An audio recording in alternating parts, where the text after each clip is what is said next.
What is going on? My name is James Gillespie, and I'm the head of sales and marketing here at ProLine. And over the last 12 months, I grew our YouTube channel by 1,662.23%.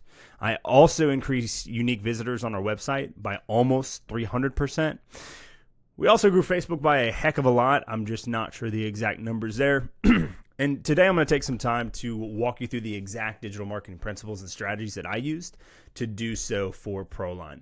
And then I'm going to show you how to use them in your actual business, because who cares if a guy in a software company says we did XYZ if you can't apply it to your roofing, gutters, siding, exterior renovation, contracting business. So first and foremost, what is digital marketing? It's exactly what it sounds, right? It is using online platforms and tools to promote your business, attract customers, create brand awareness, drive sales, via content creation, social media, email, and paid ads. Okay, so this is not your traditional media, every door direct mail, leave behinds, billboards, etc. None of that, just online. Principle number one, let's give away the secrets and let's sell the implementation. And I'm going to shout out to God Emperor Alex Hormozi for this principle, because this man is absolutely practicing what he preaches here, and it's exactly where I yanked this from, both in my previous last business and then since I've been here at ProLine. He believes that education can equal the best marketing on the planet, and I tend to agree with him in some formats. Education builds authority and trust, right? Education also creates some reciprocity because they're getting value ahead of ever paying you for anything. It also establishes the actual problem by giving you potential solutions or giving you ways to overcome the struggles that you have by way of connecting with you and understanding your problems. It also establishes you as a solution. And then, a good example of this is Grand Roofing YouTube's HubSpot, another software company that does this very well. The majority of how people find them and how people relate with HubSpot is that they literally give you the keys to run your business and to grow your business. And it's not really niche specific so much as it is tons of different subsets of information and strategies and tactics for you to implement across any business. And Home Depot does this as well. Now, principle 2 is going to be volume first, quality second. I want to give honorable mention both to Gary V, Cardone, God Emperor Alex again. And I want to take a quote from Gary V and walk through this because I think it's extremely important. Gary V says, "A lot of people think that quantity comes at the expense of quality, but I think it leads to quality. That is, quantity leads to quality. It gives you more opportunity to find out what quality is." And I think that's entirely too simple for most people to even take seriously. Most people will say, well, no, I can't post this until it's perfect, or I can't post this where I misspell something, or I can't misspeak on something and then have to come back out and release another video. People are so afraid to fail in public, to get made fun of, to get ridiculed by, user 176526 on YouTube, or your mom's father, 77 on TikTok, that they don't even take a swing. You have to pump quantity with the intention that behind the quantity, you are going to find out the quality, and that quality is going to best serve your target demographic. So got to go that way. Now, if you're just trying to do this to be famous, I would say that's kind of a waste of time. You can be rich without being famous. You can be famous without being rich.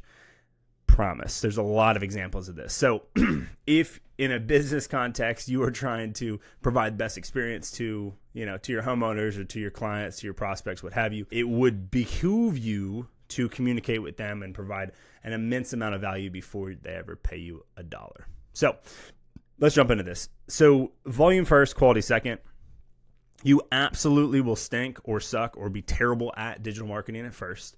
Okay. The more you do it, though, the more you're likely to find what actually works. And if you take just a little bit of time to do some retrospective analysis on what you have released and what has come from it, you will absolutely be able to dial in on what is working and absolutely what is a waste of your time. And, another point here is you'll get better. It's almost, unless you give up, or unless you're, you do 57 pieces of production today, and then tomorrow you do another 57, you never learn from the previous after they're released. Unless you're just scheduling stuff out 6 months, 8 months, 12 months in the future, you can pump volume and learn very quickly and actually just fail more frequently today and be able to learn. The only way you really don't learn is that you don't actually do that retrospective analysis. You don't actually take what works and do more of it and try different angles of it.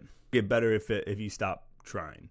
Or if you quit. If you quit, that's kind of the surefire way to make sure that you don't get better. My one recommendation with this is that you just start. Do it a ton. Identify what that you're doing resonates, what doesn't, what is controversial, what is getting more views, more clicks, more shares, and then do that a lot. Now, I'm not saying to make wild, aggressive claims and go into politics and go into religion and go into all those kind of things if you're a roofing company. Okay, my recommendation would be that you stay agnostic or you share what you truly believe, and you be comfortable with what comes of that. I think that showing more of who you are and who you are running this business and what this business stands for is going to give you a leg up on most people, because most people are just straight up fake, or, it's a highlight reel. But I would say that whatever you do put out, you need to be authentic and put in and out, right? You don't need to record videos like Grant Cardone or Alex Hormozy or, the PE-backed roofing company down the street that you envy, that operates in a completely different way from you. You don't need to start just doing what they do because you think that's going to get you to where they're at. It's just not the case. You need to be yourself, but you need to also do it a lot. The amount of people that hop on calls or reach out to our team, or I talk to on sales calls or what have you, that say, we tried that. We posted 100 pieces of content. Man, we wrote 100 blogs. Man, we posted 100 days in a row on social media. Well, I hate to break your bubble, but that is not going to cut it. You have massive people dumping tons of media into the market. Local, state level, national, international. And remember, you're not competing against the roofing company, Nelly's Roofing down the road, right? Or James Roofing down the other direction in your city. You're competing against Coca-Cola for attention. So it would behoove you to have quality content that is engaging, that is actually beneficial to the people consuming it. And it's not just something that that you're doing to say that you did it. Try, and a lot of things will work out for you. Principle number 3 here is that word of mouth is king. Okay, digital marketing is literally here to connect you with people that you could potentially serve, or connect you with people that could give you people that you could serve, and to provide value to them. Period. End of story. The more homeowners that interact with your content, okay, that send it to their neighbors, that repost your stuff that's relevant to their city or town or what have you, that amplify your reach from you just organically dropping it, the better. The more that happens, the better. So make stuff that's relevant to them, right? Make stuff that they would want to share. Make stuff that they might have an opinion on. And it might not be that you need everyone in your town. Like, for example, our HQ is in Atlanta, right? You don't need all 1 million people in Atlanta to be resharing ProLine stuff for it to go somewhere. You just need the people that we're trying to get in front of, that we can actually serve, to see it, resonate with it, and then rock from there. Same thing with you in a local town, local city, state, across the nation. More hyper-targeted communication and digital marketing that then turns into positive word of mouth from people's experiences in that city, town, locale, county, state, nation, what have you, the better. Okay? The more positive word of mouth that you can get from other people, the more you can amplify your brand, and all that it cost you was giving them a damn good experience. And if you can get to a place like that where you can grow, even if you have ads off, you can grow month over month based on referrals, you've got a solid business. So ask people to respond to emails. Ask for their ideas. Ask for what they would want. Ask for, what would resonate with them, what kind of content would be helpful to them, right? Respond to all the YouTube comments. We do this. If you go comment something heinous on our YouTube, we're going to respond. We're not going to attack you. Sometimes we're just going to thank you for taking the time to comment. But respond to everything.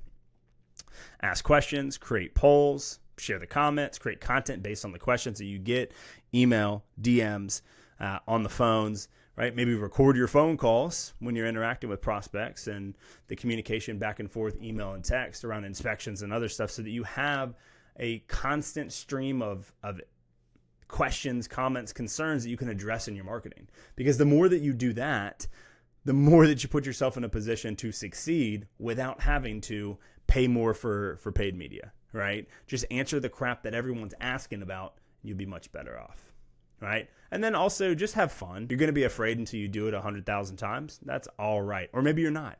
Maybe you love people. Maybe you got the gift of gab. Maybe you like to hop up on stage and speak. Maybe you like to get awards and puff your chest out. Maybe you like speaking in general. Maybe you like acting. Maybe you go, improv classes. I don't know. Some of you probably love to be in front of the camera. Others of you don't, and it scares the shit out of you. That's okay. Both are fine. You still have to do it regardless. Okay? So whether you love it and you get fired up for it, or it scares the shit out of you, you got to do it still. Have some fun. Don't take yourself too seriously and keep ripping. Bonus principle here, right? Something I want to address before we do get out of here is the flywheel. Now, what do I mean by that, right?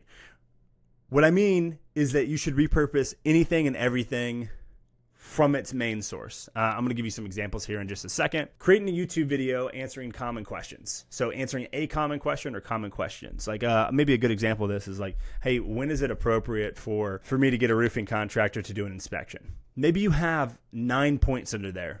Or 9 instances where that's appropriate. Or you have a detailed checklist that a homeowner should go through before they call a roofing contractor. What have you. Whatever your answer to something like that is, create a YouTube video answering that in deep detail. There's really no content that's too long. There's just content that's too boring, right? I think Alex, Gary, and everybody else has said that. I mean, you can get people to watch. A good example of this, look at Love Island, right? Love Island is, they're, 15, 20, 25, 30 episode seasons of 45 minutes to an hour and a half of just absolute drama, really getting nothing done, and people being super upset that, this person I met 3 days ago wants to shack up with somebody else that they also met 3 days ago. But I think that's a good example of it's never too long. People will spend the time to engage if it makes sense for their attention span, if it's giving them some sort of value. It doesn't have to give, information for them to care about it. But then on the other side, how many corporate videos, or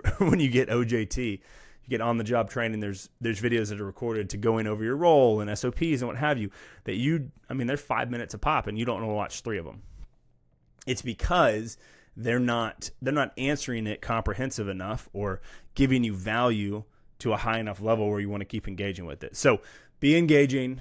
It's not about the length. It could be a 15-second response. It could be a 20-minute response. It should be the highest value per second in the responses that you're making, and then rock from there. So create that YouTube video, drop that into ChatGPT or Claude or something else, or Blogify or what have you, and have it create a blog article. Upload the YouTube video that you had originally to something like Opus Clips or Descript or something else to give you more clips. Create YouTube Shorts for that, right? Then use something like Repurpose.io to have triggering workflows similar to Zapier on side of YouTube, and then have a piece of content that gets posted on YouTube, then repurposed to 15 different places. And then take the clip transcripts, turn them into text posts, and send them out as tweets, and then potentially also take those and then create quote cards and then put them out on LinkedIn, right? You could do that as well. And then we can also look at something like taking YouTube video transcripts on a broad topic and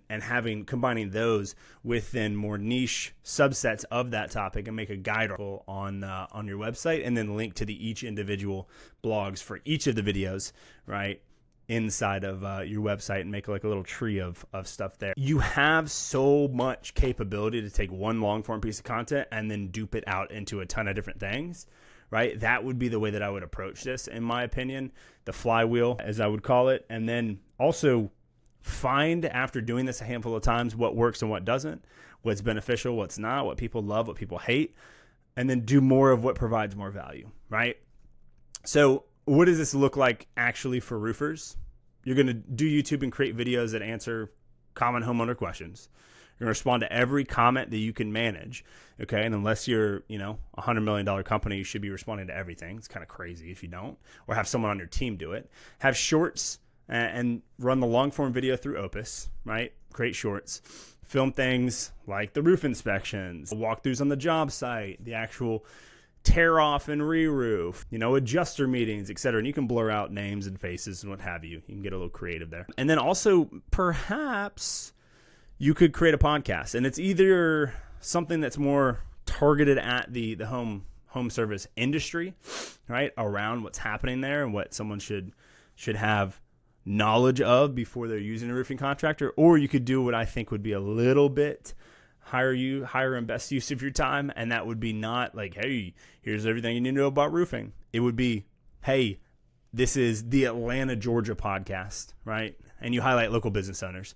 And then all of your interviews are just with local business owners, and people start watching your podcast there because they want to interact with everyone that's local to the city. And this probably would work a little bit better with a smaller town or city. Like I'm saying here, either directed towards home maintenance in general that everyone in your city or town or locale should know about, or just make it specific not to the maintenance side or the homeowner, like the trade side.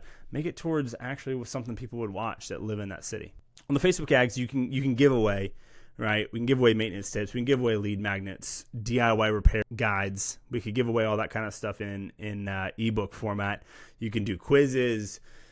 You can hand stuff away for just exchange for emails. You can push to your landing pages. Any of that will work well. You also can do something that I love to do, and this is around anything that's going on, right? But you can geofence ads. So take an address that you're doing a build in, go out 1 to 5 miles, and then go ahead and run an ad that's offering, a free inspection plus a DIY, roof repair kit or something that's just a little bit different than what some other people do. Now, we love using these because you can do this around home shows. You can do this around actual roofing specific shows. And for you can do this around major events and activities inside of your city, right? Very easy to do as well, not just around your job sites if you want. And then also on email, we can share local tidbits, give recommendations for recipes or restaurants or walks or hikes, video trainings, ask for responses on what people want to see, right? And then we can go